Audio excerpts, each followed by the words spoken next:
Hi guys, so I'm back up in my kitchen getting ready to chef up that deliciousness, that rib bean potato dish along with that white rice. Okay, so earlier I showed you guys all the ingredients. However, I did forget to mention, it was laying there in the video if you check it out, that chicken powder. Okay, so we also put a packet of chicken powder too.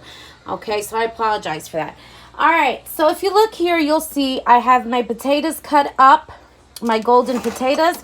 However, I like an extra starch in my potato bean ribs. So what I do is I only cut them halfway. I cut half of the skin off and leave the middle. If you see, that's exactly how I cut them. And then I chop them up into beautiful, nice pieces. Don't have to be perfect. And so I just wanted to show you that. So that's how much I take off. I take off all around the potato because I like that extra starch in my dish, on this beautiful dish.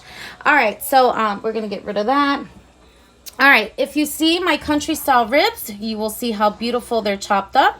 Some fatty pieces, some great pieces, and that's how I like to do this dish. So I have about 2.5 pounds here of that country style ribs. Okay, so that's how much you're gonna need for this size pot. Okay, right here, just a regular bean pot or soup pot you would use. All right, so I'm gonna go ahead and lay my phone over here. I opened everything up so this way you could see how I do it. Let me see if I can do it. Perfect. So I'm right here. All right, so yeah, it's that rib bean potato dish, and it's going to be with white rice. Like I said, so we're going to go ahead and start this. Okay, so the first thing you want to do, of course, you want to crank it up into a high medium. Okay, and the first thing you do is you're going to add 16 ounce of spring water. Okay, that's the first thing you do for this dish. All right.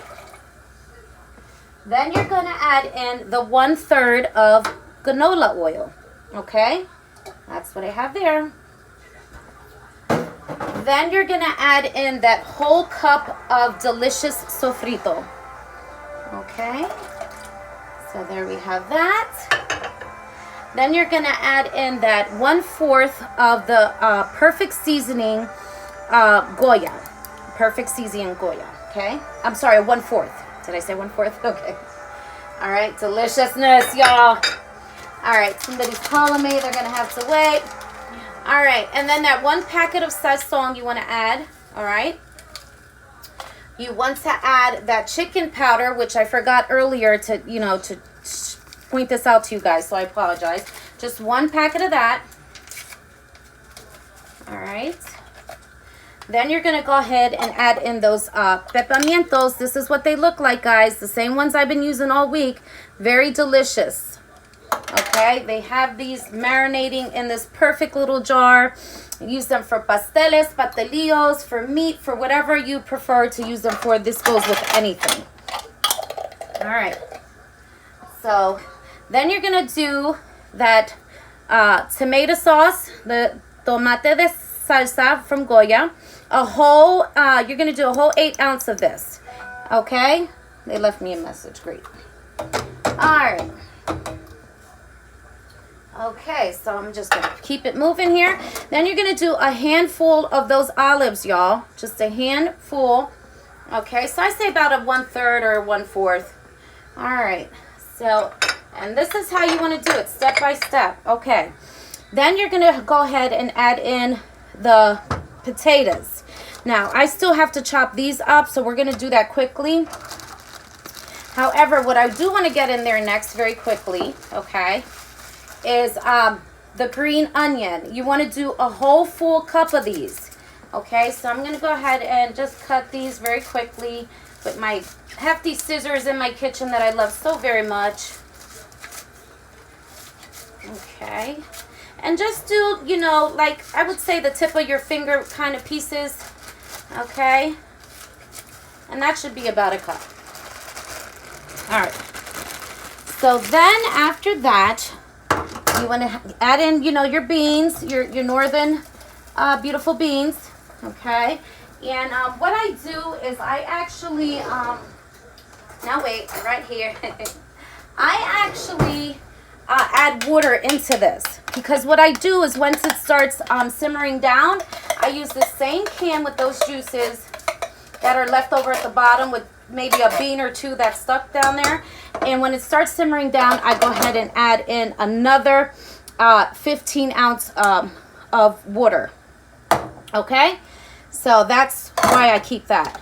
So however, like I said, your potatoes don't have to be cut perfect, but just make sure you leave half the skin on the potato. It does make a big difference to this dish. Gives it an extra starch, an extra thickness for those ribs, okay? All right, we're almost done here. And then this is gonna sit for about an hour, okay? Cooked to perfection. This is gonna be a simple dish. You can do 1, 2, 3 dish with some white rice. Rice doesn't take long to cook when you do it, you know, do just a plain Jane white rice, clean rice, as I mentioned earlier.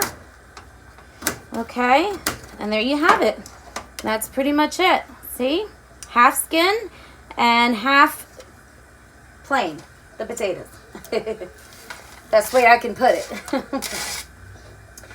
Okay, so last but least, you're gonna add in the beautiful, beautiful chunks of that beautiful, beautiful country style ribs. And like I said, you wanna have pieces like this with the fatty and the clean meat. Okay, so this is about 2.5 pounds. I did say that, right? Okay, so then you just wanna go ahead and add in all your meat. And pretty much let it rock out. Okay. Look at that. You can see it's on the top there. Delicious. Deliciousness, y'all.